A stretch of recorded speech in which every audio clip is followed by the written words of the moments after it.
Whoops. Well, that's one way to start this episode off, I guess. Dropping everything off my desk onto the floor. Alrighty, guys. I'm Casey, and welcome to a brand new episode of Into the Farlands. And the last episode, I forget what we talked about. I think. Did we? No, we didn't talk about college. I forget what we talked about in the last episode. I'm yet to edit that video. But in this episode, what I want to talk about is something a little controversial, to say the least. I want to talk about the UK laws and how they are going stark mental. And I've chosen a choice few pieces of news that I want to share to you. And these all happened. These are all true stories, or as true as the papers you read them in are. But they really happened in England. And it just baffles me. Like, really, is this what we are coming to as a nation? So first of all, I want to say that yes, I am British. Okay, I was born in Britain. My parents are both British. My grandparents, well, one is English, the other is Welsh. And their parents, one was Spanish, one was English, well, one was Welsh, should I say. So I've got a kind of a mixture, but for the most part, I'm pretty much British. And so I have the right to complain about the country I live in, because while I am also very proud, I'm also very ashamed. There was once upon a time where when you said you were British, it meant something. But now it doesn't really stand for much of anything. In fact, it's kind of feel ashamed to be British now, you know? And that's because of these ridiculous things that we get away with. Now, one thing I'm not going to talk about immigration, okay? Immigration and the benefit system has absolutely nothing to do with why I'm ashamed of this country. I do have my opinions on them, but they're not at all why I think that my country is just a dreadful place. I want to talk about the reasons why I do believe my country is a terrible place to live. And it's still better than a lot of places out there, I want to make that perfectly clear. You know, when I need to see my doctor, I don't have to worry about having money in the bank. If I am ever in the unfortunate situation where I need to go to hospital, I don't have to worry about paying for that. That's all taken care of on the NHS, which is available to anybody regardless of whether you work or you don't or anything like that. So, yeah. So I'm glad for that, but there are some things that really do get under my skin, and I want to talk about them. I don't have any wood. I thought I just checked my inventory for wood. Okay, let's mine some wood.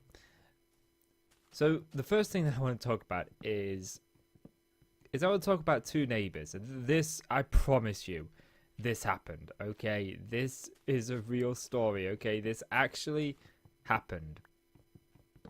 And I know a lot of the times there's the right that you don't know all the facts. There could be more about this that you don't know. And that's true.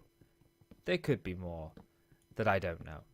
But I want to take it for what is actually in the news, because I don't really see how there could be much more beyond this that would really make much of a difference. So, to set the scene, there's two neighbours. There's an elderly lady and there is a younger lady. She's probably, I would say, late 20s, maybe early 30s. And this elderly lady, like a lot of people, even like my grandparents, she had and was very attached to her garden. So she tended her garden a lot, and part of her garden were these two hanging baskets at the side of the front door. And so what she would do in the morning is she would water these hanging gardens. Until one day, the police showed up at her door. And they cautioned her for assaulting and vandalizing her neighbour. For assaulting her neighbour and vandalizing her neighbour's car. And you wouldn't believe the vandalism that this innocent, sweet old lady did. I mean, I could hardly believe it myself, but it really happened. Maybe she keyed the car. Maybe she slit the tyres. Maybe she smashed it to smithereens. Nope, that wasn't it at all. Oh no. What she did, she allowed the water from her hanging gardens to trickle down her pathway, under the fence, and onto her neighbour's garden. This small, thin pool of water that inevitably simply wet the tyre that it leant up against, and of course when the lady got up in the morning and she went out to work, she would find the bottom of one of her shoes slightly wet. I'm sorry, but that's not assault. That's not vandalism. The rain causes way more damage than just some pieces of water trickling down a garden. By the time it even reached her, it had to travel, what, I'd say 60, 70 feet. By the time it reached her, it was maybe an inch wide. It wasn't even deep. And I mean, it was just totally ridiculous. That's not assault. That's not vandalism. My bins get emptied on a Tuesday where I live. And in the afternoons on a Tuesday, there's these guys go around who clean bins. You pay a couple of quid and they clean your bin for you. And they go around every day, and the street's littered with wet spots. It looks like it's rained on that day where I live. Maybe it's not too appealing to the eye, but they're not vandalizing my car because sometimes the water gets on my tyres. I mean, I suppose this could cause some damage over an extended period of time, but I'm pretty sure I cause more damage to my tyres day by day use than this water's ever going to cause to them. This poor lady has now got a caution from the police because she watered her hanging garden. I do like this texture, although I don't think it's a good gravelly texture. I mean, come on. Seriously, that's not on. If you have a problem with this, you don't like the water going onto your garden, talk to the lady about it. Talk to your council about it if it's really that big of a deal. You don't need to call the police for assault and vandalism because it is not assault and vandalism. I mean, technically I guess it is because of the stupid laws, but no. So that's the first thing that I wanted to talk about. This flower pot, she just watered a hanging garden. I mean, true fact here. I got the inside scoop. I used to call myself the devil, so I got a bit of a rocky relationship with the big guy upstairs. But he told me in confidence I wasn't supposed to tell anyone, so nobody said anything. But apparently the police turned up at his door and arrested him for assaulting this lady as well because he decided it was going to rain on Wednesday or Thursday, possibly even Friday. Actually, that does bring me to an incident. I think it was in America. A guy actually sued God and won because God didn't turn up. Anyway, let's move on. Let's move on to an incident that actually happened to a friend of mine. So my friend is a smoker. It's a foul, horrible habit. I don't know why he does it, but he does. He smokes nonetheless. And it's quite common in the towns where I live to find like a silver plate on the top of bins for you to put your cigarette out and put your cig in it. So he puts his cig out and he goes to put it in the bin, but as he lets go of it, the wind literally blows it out of his hand. So he's going up the street chasing it. Every time he bends down to pick it up, the wind's blowing a bit further up. And he's chasing this, and then this I don't know, police officer, patrol warden, I don't know what it was. But he comes up to him and slaps him with a £120 fine for littering. And he tried to tell the guy, look, I'm chasing the cig, I'm trying to put it in the bin, it blew out of my hand. I'm not littering, it blew out of my hand, and I'm trying to rectify that because I'm chasing it. But he was having none of it. And so he ended up with a fine. And my friend isn't too savvy. He's got Asperger's, and he's not the, I don't want to be mean or anything, but he's not really acquainted that well with the law and appeals. He didn't think he had any rights. He had to pay it. And that's what my main problem with all of this is. They're taking advantage of people who just simply don't know any better. And he didn't know that he could appeal this and potentially win. So, he was jobless at the time. And he had to pay this money out of money that he just didn't have. And his mum used to charge him pretty much all of his all of his dole money just for rent. It was ridiculous. But anyway, another job's worth. They're just trying to make a buck, trying to make money as quick as possible, and they just don't care whose lives are affecting. And that brings me on to another one. Another guy who got done for littering. Now, littering to me, let me tell you what my interpretation of littering is. Littering is when you throw rubbish or anything that you shouldn't throw, like cans, crisp packets, etc., into an area where they really shouldn't be. You leave them on the street, you just chuck them out in the centre of town, all of that kind of stuff. That's, to me, what classes as littering. When it actually leaves your person and you leave it for someone else to deal with. So this guy goes into a cafe and he decides that he's going to treat himself to a bacon sandwich. Sandwich? I was going to say sarnie, but then I thought people wouldn't know what sarnie meant, so I thought I'd change it to sandwich. I ended up saying both words. But he decided to treat himself to a bacon sandwich, or it might have been a full English breakfast. I don't remember what yet. But anyway, he goes into this cafe, he gets his stuff, and he eats it, and he leaves. Upon leaving, he feels something in his throat, so he coughs. He coughs into his hand. As he coughs into his hand, a piece of the bacon that was in his throat dislodges itself and comes up. He doesn't notice this piece of bacon, but the piece of bacon sticks to his sleeve. Sticks to the sleeve of his coat as he coughed. And he didn't notice it. And we've all done stuff like that where we've done something that's right in front of us and we haven't noticed. But I want to repeat, the bacon is stuck to the sleeve of his coat. He is then presented with a fine for littering because he littered this piece of bacon. The piece of bacon was still stuck to his coat. It had not even left his person. And even if it had, it's degradable, you know. It's not going to stay there long. Even if it had fallen on the floor, which it didn't. It was stuck to his coat.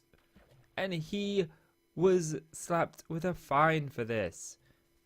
They did try to spin it as him spitting in a public place. But what? If you get something stuck in your throat, you're not allowed to cough it up? I mean, yeah, you are allowed to cough it up. You're not going to sit there and choke. No one in their right mind is going to sit there and choke. I'm sorry, but if you walk past me and you're choking, spit by all means. Cough it up. Get it out of your lungs. I would rather you cough and splurge than pass out because you just won't get oxygen to your brain. I mean, it is ridiculous that, like I said, it's just wanting to make money. They don't care about people's lives are affected. He didn't mean to litter. He's not a criminal. He's not one of these dirty people like that. He's just a guy who had a little something stuck in his throat, coughed it up onto his own person. I mean, what next? Are they going to stop me in town because when I have something to eat, I usually shove the litter in my pocket rather than look for a bin? You know, I would rather just stick it in my pocket and put it in the bin when I get home. I do that all the time. Am I going to get done for littering because I didn't put the wrapper in the bin? I decided to put it in my pocket. What happens if I really liked the wrapper of, say, that Milky Bar that I ate and I wanted to keep it? You know? What happens if you wanted to keep that bacon and put it in a scrapbook, eh? I mean, it would have been a very tasty scrapbook, I'm sure. But it's ridiculous. Absolutely ridiculous. Again, just another fine thrown out for no real reason other than they need to get a certain amount out. And then I want to move on to parking tickets. I do have a good finale here that I've just read in the news. It prompted this whole episode to go on a rant about stupid jobs worths. I want to talk about parking tickets. Now, I'm fortunate because I've not actually had a parking ticket yet. But I have a couple of times overstayed my duration at the car park, but usually only by a couple of minutes, and I've not received a fine. So the car park where I usually park is actually very forgiving. So it's not all car parks. Not all. But I want to talk about two in particular. One that I saw in the news just, I think it was yesterday. I want to say it was yesterday, maybe been the day after. Maybe day after day before, rather. But this guy's driving down this one-way road. He's driving the right way down it. He's going the right way. When a parking attendant stops in the middle of the road, switches his hazards on, gets out, and the car that is driving down this road that is now brought to a stop. Now, he is technically stopped on double yellow lines, but he is stopped on double yellow lines because this parking attendant has stopped right in front of him. Now, he's not pulled over. He's not turned his engine off. He's not made any attempt to actually park his car. He's just simply stopped because the car in front has stopped. And the parking attendant slapped him with a fine. You know why? Because he controls them roads and he didn't like the way the guy was driving. That's why he slapped him with a parking ticket. He didn't park. He wasn't driving erratically down a one-way street that's only a few hundred yards. You stopped in the middle of the road, matey. You did. If anyone's parked illegally, it's you. Hazards are supposed to be used if you have a breakdown or to warn of a hazard ahead. You know, I drove with my hazard lights on, which you're allowed to do in the UK, when my brakes weren't working. Now, granted, I was literally just a couple of streets from home, so I made the conscious decision that I could drive at about 10 miles an hour on village roads to get home, like. And when I say a couple of streets away from home, I do literally mean a couple of streets from home. I was in the village where I lived. When my brakes failed, I was very lucky.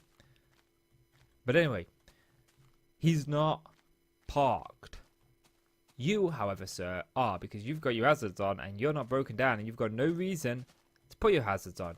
You do not have the authority to cause an obstruction on a street. You're not a police officer. You're not a response team. You are a parking attendant, which is a civilian job which almost anyone can apply for. But somehow, some way, you deem that you are eligible to cause that entire road to come to a stop.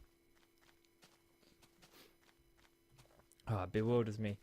And then there was another parking attendant, different place in the UK, and there's loads of these stories, but I just want to share a couple with you. Well, this guy got a parking ticket. You know why? Because like the previous guy, he too stopped on double yellow lines. But there are times when you are permitted to stop on double yellow lines. In fact, the only time you're not allowed to stop on double yellow lines is when you are parking on them, or actually parking on them. If you're driving down the street and there is, I don't know, a traffic light, and the traffic light is on red and you are on a street where there are double yellow lines, you are not parking on double yellow lines, you are stopping at a red light. If you are driving down a street where, I don't know, let's say it has a end to it like most streets do, and that street then joins with, I don't know, let's just say for argument's sake, another street. And I don't know, I mean, why would you drive down one street to get to another street? I don't know. I'm completely bewildered. I mean, of course, this guy was clearly parking. But he drove down the street. He comes to the end of the street where the junction is, where the street meets the road, or the street meets another street. You know? He comes to that bit there. I don't really want these puppies. And he does what any normal person would do. Well, I'm coming to the end of this street. I'm going to stop because I have to give way to oncoming traffic. I don't have the right of way. I need to, I don't know, I mean, I'm just guessing here. I don't know if you're supposed to do this, but check that there's no oncoming traffic that you're about to pull out into. I mean, it wasn't too long that the Prince of, like, Prince Charles, I think, I don't know my royal family all that well, was in the news because he pulled out of a junction and didn't look properly, but this guy decided to stop at a junction, which, you know, even I do. I stop at junctions. It's, you know, I don't want to come out onto the next road to say that a car's coming that way. Oh, come on, let me sleep. It is almost night. Let me sleep. So he stops at the end of this corner. and decides to wait a little. And when I say wait a little, wait long enough to know if it was safe to pull out or not. So we're talking seconds. We're not talking minutes. We're talking seconds. And the key thing here is he stopped at the end of the junction. But his engine, he didn't turn his engine off. He didn't... Oh, we had a dog. Whatever happened to our dog? I forgot about our dog. He never turned his engine off. He was just waiting. And the parking attendant slapped him with a parking fine. Slapped him with a parking ticket. You know, there was a friend of the family got a parking ticket once, and you know why? You know what his parking ticket was for? He arrived in a supermarket complex, whatever it was. It was a place that you pay, and this is a kind of retro place that still had parking attendants that walked around. So he pulls into this car park and does what anybody does when you pull into a car park where you have to pay. You go and get a ticket.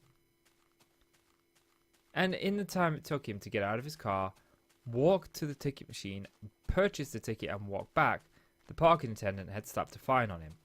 And he even came back when the parking attendant was doing it and said, look, I'm right here, I've just literally bought a ticket, I've just pulled in and got a ticket. You know what the parking attendant said to him? You need to get the ticket before you park, sir. Which, in this car park, is impossible unless you literally are going to pull up onto a public footpath, because it's the parking meter is slightly out of the way of the road. It's in like a little shelter thing you have to walk into. And there's like no shops around this area at all. It's really out of the way, kind of pointless to park there. I've never parked there, but when I was a kid, my mum used to.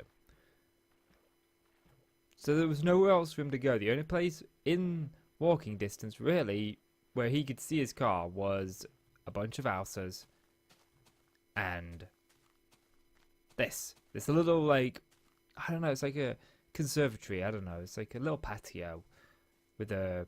You can't drive to the ticket machine. It's impossible, is what I'm trying to say. There's bars. You need to go on foot. And to make it worse, it has double yellow lines in front of it. So you can't even stop there, get out and purchase a ticket because, again, you're parking at double yellow lines. But he got a ticket. But now I want to get on to the big news. And this one is really, really annoyed me. So I'm one of them people that, well, I shouldn't say I am, but most of the people in my life, my friend covers his webcam up on his laptop. He's always scared that maybe someone's hacked it. Even I, when I'm not using my webcam, I turn it around and put it behind me, but I do mine for a different reason. Light glares off it, beams in my eye, does me not in. But I still don't like the idea that people could be watching me through it. And I really, really don't like the idea of face recognition on cameras when I'm walking around places. You know, I don't like being caught on camera. I don't like them having my image. You know, I don't want them having my image. And today in the news, and I'm not making this up, this really happened. This guy was walking down the street, and they had these cameras set up ready to catch criminals. The idea was that they would identify criminals walking around the capital, which is a smart idea. But there were signs up saying that this was taking place, which by law they have to do, apparently. And since he knew these cameras were there, he decided that he's not a criminal, but he decided he didn't want to be recorded. He didn't want his face scanned. He wanted his privacy. And so he put a scarf around his face. And the police slapped him with a £90 fine for disorderly conduct. Now, I will admit, he was a little bit cheeky to the officers. But at the end of the day, they tapped him on his shoulder. They pulled him aside because he had this scarf up, because he was covering his face. I mean, isn't that our right? Aren't we allowed to, you know, not be caught on camera if we don't want to be on camera?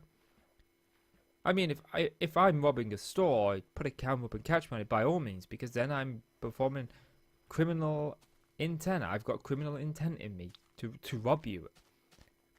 But if I'm walking down the street with my daughter, with my family.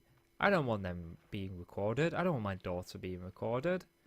You know, my daughter wants to do YouTube, but I refuse to let her have a webcam. She can make videos and talk all she likes, but no cam. I just won't let it. You know, when I go to a performance at the school, I have to go around getting all the other parents' permission to actually record the performance before I'm allowed to. Because I'm not allowed to record kids. But why are these? Why are these allowed to put my daughter on facial recognition? Put me on it. I don't want them doing that. I don't want my face being done. I mean, I'm not wanting to hide my face. But at the same time, what if I just happen to look like a criminal? And I don't know, this facial recognition isn't 100%. Could get a mismatch. I don't want to risk that. I don't want to risk that I'm ending up in some database. I don't want my face scanned. End of. I don't. It's the very principle of the point. It's my face. I get to determine where it goes. And unless you're offering me subscribers for showing my face, I'm not letting you record my face. It's just not going to happen, okay? And that's all this guy was. He didn't want his face being recorded. I mean, I have a lot of questions for this. Because one thing that used to drive me crazy is when I was in college, I used to always wear hats. I used to keep my hair dry, and I just used to like wearing hats. Wow, this is a tall hill. We're in a cloud. But every time I went into the college, if I was wearing a hat or I had a hoodie on and I had my hood up, I was asked by the security guard to take it down. And now, one of the security guards was a complete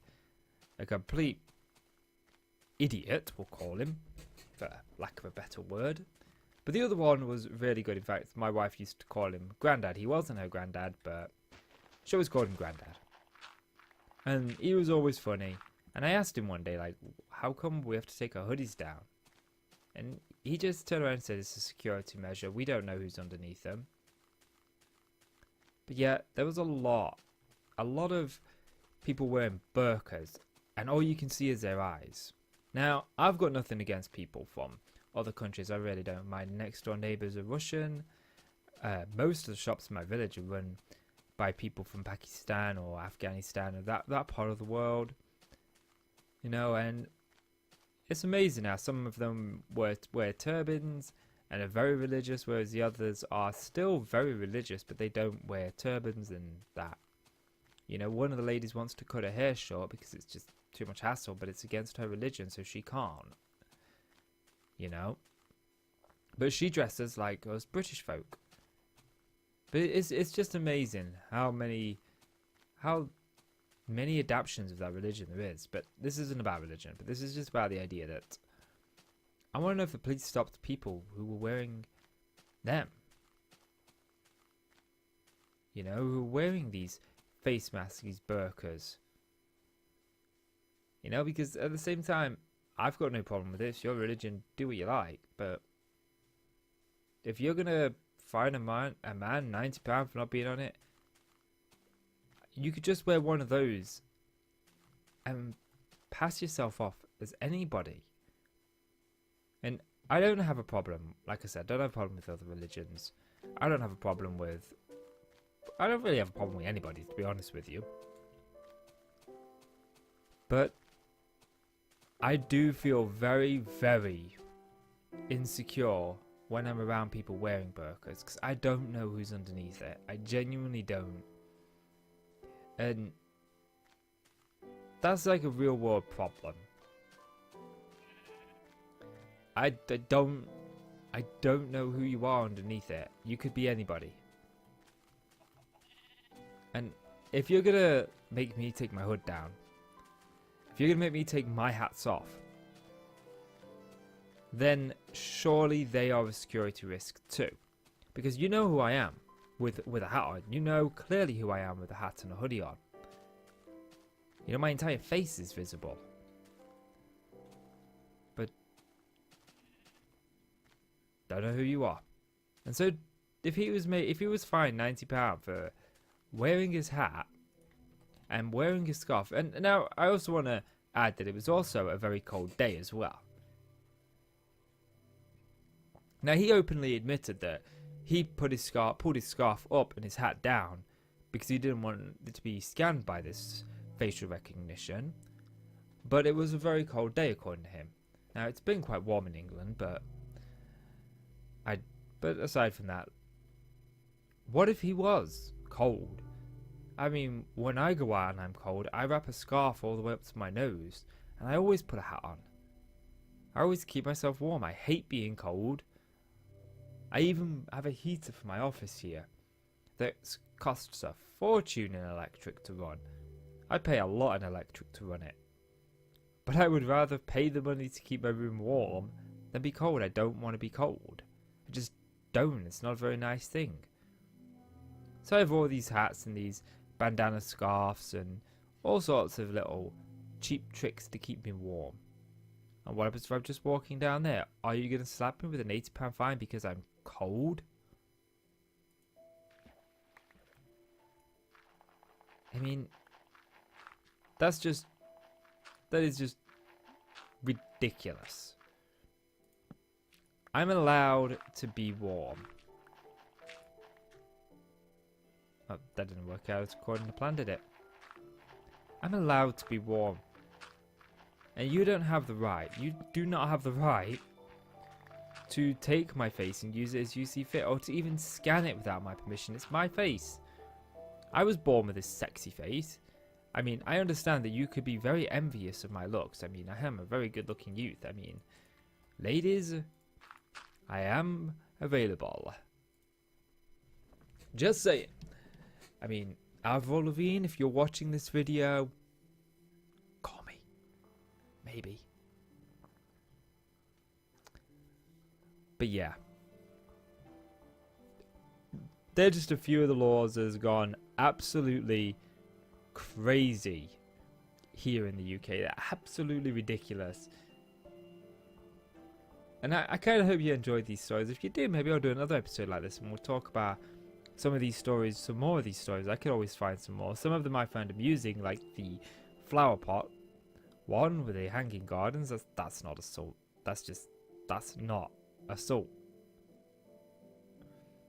But other ones I take more seriously, like the facial recognition and the guy not wanting his face to be caught. I mean, that's my right. I don't want my face on camera. I would have done the same thing if I knew it was there, and I'd have ended up with a fine. Why? Because I didn't want my face being scanned. And I've got nothing to hide. But I could ramble all day about these. I think they're ridiculous and stupid. But I thought, I'm going to make a video. I'm going to share some of these moments. Maybe some people will find them funny. Maybe some people will find them interesting. But most of all, I just wanted to say that it's things like this. It's the law like this that makes me ashamed to be British anymore. There's a reason any chance I get, I try to use the Welsh flag. I use it overlapped with the British flag to change it because I don't want people to associate me as being English. I'd rather be Welsh. Because I just think most people know the English flag they associate it with British, and it's kind of a shameful to be British right now. I mean, with things like this. And there's one more story. A streamer that I watched got married to an American girl, but his wife couldn't come over here. She wasn't allowed to. So he's had to go over there. And she didn't have like any reason she wasn't allowed over here. She didn't break a previous visa. She wasn't banned from the country. Nothing like that. She simply married an English person, and you would think that, okay, she would be allowed to move over here with her husband, immigrate. But no, she wasn't. Now, I only came into the stream halfway through that story, so I don't know the beginning of it, but I did know enough that I've just explained to you what I know. So maybe it was because she didn't have a job, maybe it was because she didn't have enough savings. She spoke English, so it couldn't have been that. But it's like he said, it makes it feel like his country's turned their back on him. And I sympathise with that. I really, really, for the first time in my life, don't like being British. But that's going to do it for this episode, guys. So if you've enjoyed the video, please do consider leaving a like. It really helps out the channel, and I really do appreciate it. So please do leave that like. And click subscribe if you want to see more from me. Guys, I'm KC, and thank you so much for watching. And I'll see you in the next one. Bye-bye.